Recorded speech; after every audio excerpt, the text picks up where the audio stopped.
Hello and welcome to this new tutorial session about powering the drone. Today we are going to talk about batteries and how to connect them to our drones.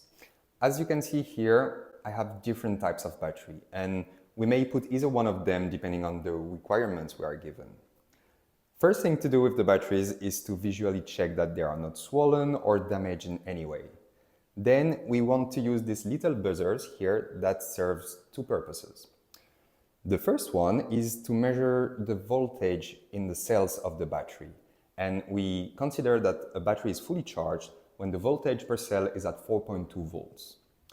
The second purpose of this buzzer is to also indicate when a battery is running low. And we consider that a battery is running low when the voltage in a cell is lower than 3.6 volts. To indicate that, this buzzer will output a loud, high-pitched noise when the voltage is lower than 3.6 volts. Now, a simple rule in order to connect the buzzer to the battery is to put the first pin of the buzzer when you are facing it to the first black wire on the measurement wires on the battery. So there you will be able to see the display which will show the voltage per cell, the overall voltage of the battery, and if you want to change the 3.6 threshold, just press the button here and you will see the different voltage that you want to set. Now that the buzzer is connected to the battery, I can place the battery in its placeholder in the drone. So here I place the battery and secure it using the straps.